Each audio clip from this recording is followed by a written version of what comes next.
When I pulled out of my driveway, it was for a last-minute trip that was going to last 4 days. En route, the weather pattern that was heading for Colorado shifted south towards my original goal in New Mexico. In an effort to salvage the distance I had already traveled, I shifted plans to the Alpine Loop. I had gone over maps and routes, as well as compiled a list of potential campsites in planning for that trip for a later date. If only I had known where the trip would end compared to where I began. Altitude sickness, the mildest form being acute mountain sickness, is a harmful effect of high altitude, caused by rapid exposure to lower atmospheric pressures. Symptoms include fatigue, headache, lack of appetite, dizziness, vomiting, insomnia, swelling in the hands and feet, shortness of breath when active, and rapid pulse. Severe symptoms include bronchitis-like symptoms, coughing, fever, shortness of breath at rest, drunk feeling, unsteady gait, and finally, cerebral edema. Some extreme cases require immediate medical attention. By the time I arrived near Stony Pass in Colorado, it was late in the afternoon. The drive in had been long and windy from the storms through New Mexico. My first goal was to find a place to camp for the night before the sun went down. The search took about an hour, but the views off the edge of the trail between forested sites gave me encouragement that there was truly no bad spot along the way. Altitude sickness occurs in 20% of people after a rapid rise in elevation above 8,000 feet, and in 40% of people after rapid rise above 10,000 feet.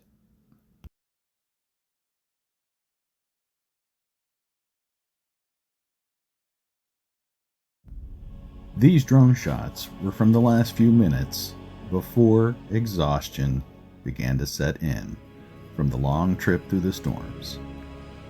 Finding myself uninterested in breaking out my stove or stoking a fire to make dinner, I turned in for the night, as the sun had already dropped below the mountains. What sleep I did get was restless and made worse by a growing headache. A midnight hike to the facilities began to reveal vague suspicions in my sleep-addled mind as more symptoms began to appear. While the vault toilet was about a football field away, it should not have left me huffing and puffing as I climbed back into my tent. I was able to get back to sleep after taking some ibuprofen, but was awake again just before dawn. I felt horrible, but not like I had a cold. When the sluggish thoughts gathered together at last, I realized I was probably dealing with altitude sickness, and it was progressing through the minor symptoms and approaching some of the more serious ones. I found my pulse ox in the glove box, and after huffing and puffing for a minute, stared dumbly at the readout. It was flashing 86%. My heart rate was 115. These were both outside of normal range for healthy individuals. What followed was a hasty and out-of-breath breakdown of camp. Thankfully, it's easy on my rooftop tent, usually only taking a minute or two. Due to impaired thinking, fatigue, and unsteady balance, it took about 30 minutes to pack up in total. There was only one quick fix before this got worse. I had to get down to lower elevation. Contractor for NASA, with all the data and photo documentation, a supervisor, Kim Johnston. After a couple of hours below 10,000 feet, some food, and classic talk radio for recovery, I began to feel better, with oxygen saturation returned to 100%. Not wanting to call the trip short, despite an off the cuff backup to a backup plan as an alternative, I began looking for a lower elevation trail to enjoy. I also wanted to find a place for a nap to recover some more before making any big decisions. The closest trail to fit the bill I found within a few minutes of checking onX. The lower East Fork San Juan Trail was easy, pretty, had campsites along the first part of the trail, and it should be noted there is active ranching on this trail. This trail was a starting point to a myriad of more difficult trails, but one was only moderate difficulty if it had been raining recently. That was the Quartz Meadow Road. There were numerous primitive campsites at various points along this out and back road. At a max elevation of 9,015 feet, this was a very promising prospect.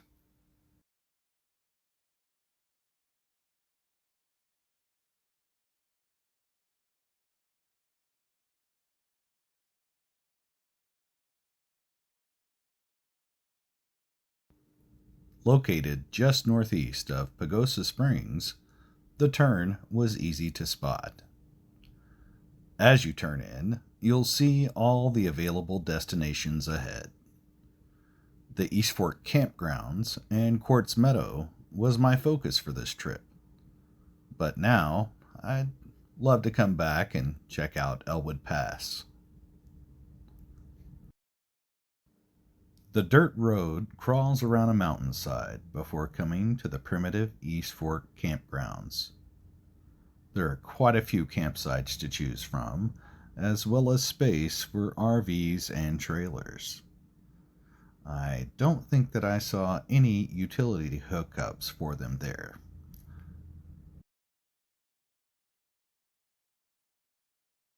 It's possible you'll see some cattle ranching beginning around this section of the trail, just before the East Fork Ranch gate and sign.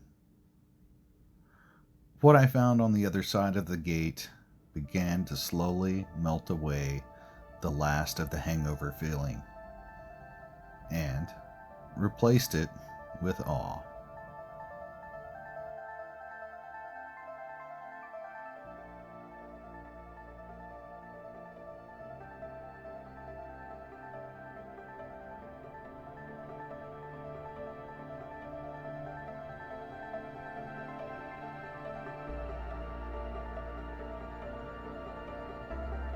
This is the kind of drive some might only experience by chance, like myself. And that's a shame. The views through the valley and into the forest that crawls along and around it feels like something out of a dream. It's going to stick with me for a long time.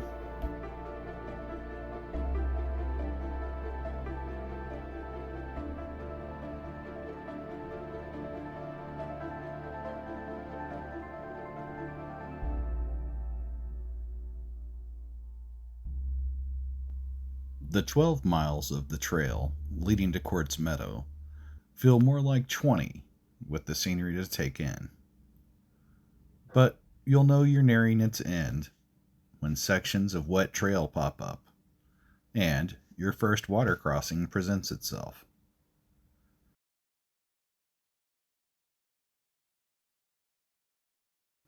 This was a clear, low creek on my trip, although I could see this easily coming up to my bumper with heavy rains.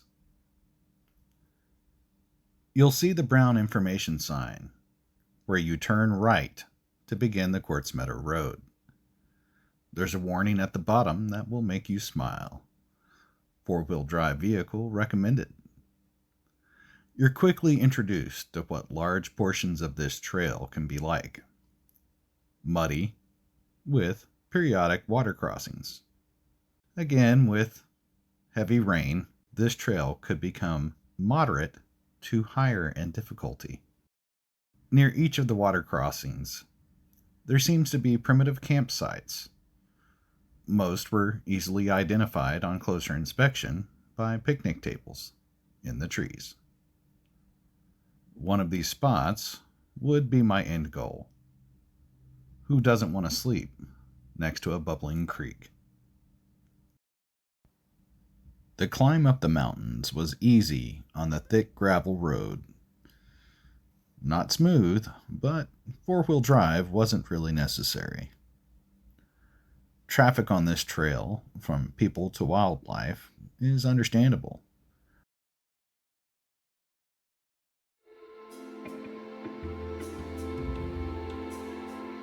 The views from this overlook give you perspective on where this forested trail is taking you.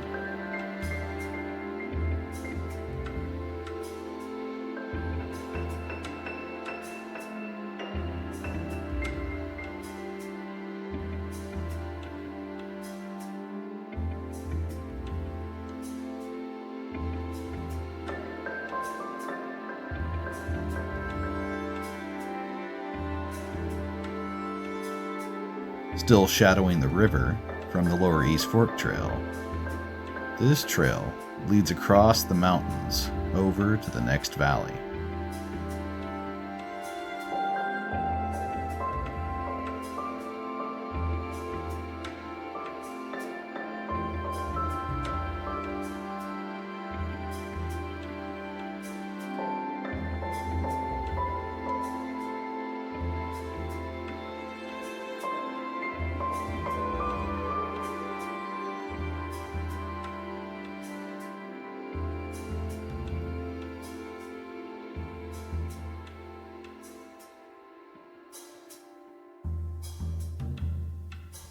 When the trail levels off, the mud begins to say hello again before unrolling more meadows and sprawling mountains.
The final push to Quartz Meadow was like playing in the mud as a kid.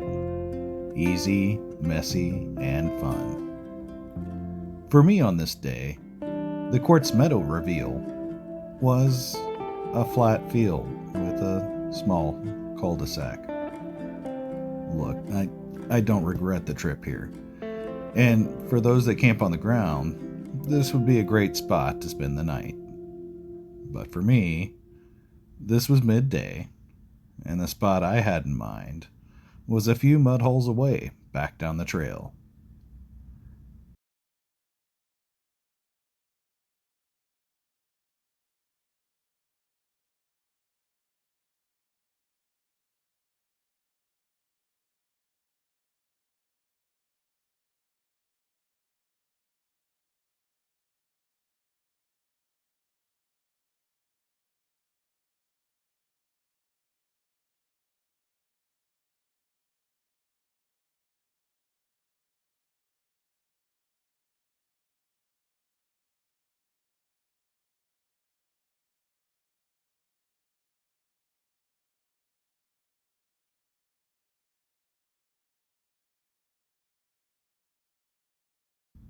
Back up in the tree line, along the edge of a creek bed, were randomly dispersed picnic tables and rock fire pit rings.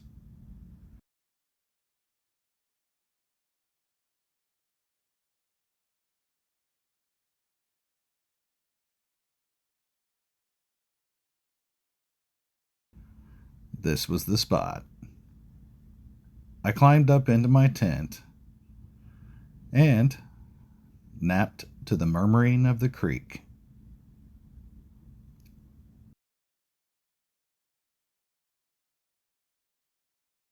After I had a quick bowl of cereal, I hit the trail, heading back out and directly into more water crossings and mud. This trail was like a Saturday morning cartoon for Gen Xers.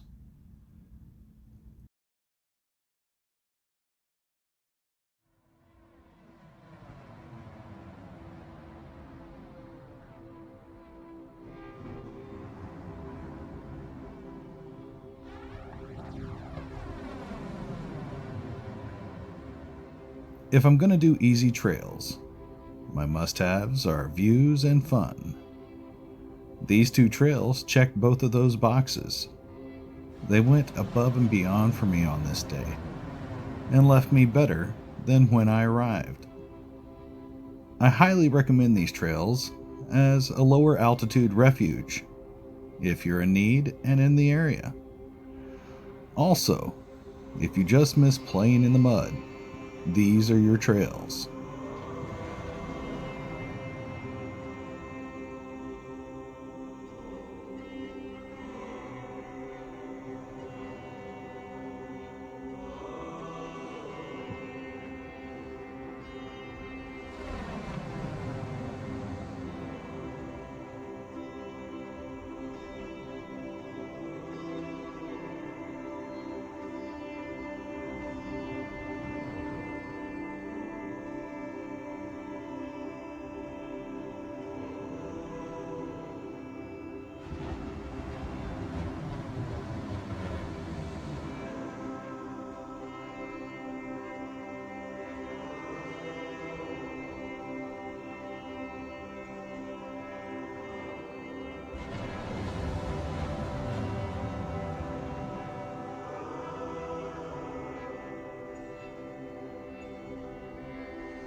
Detritus was almost spotless when I pulled onto the Lower East Fork. Hope you enjoyed the review, and see you in the next one.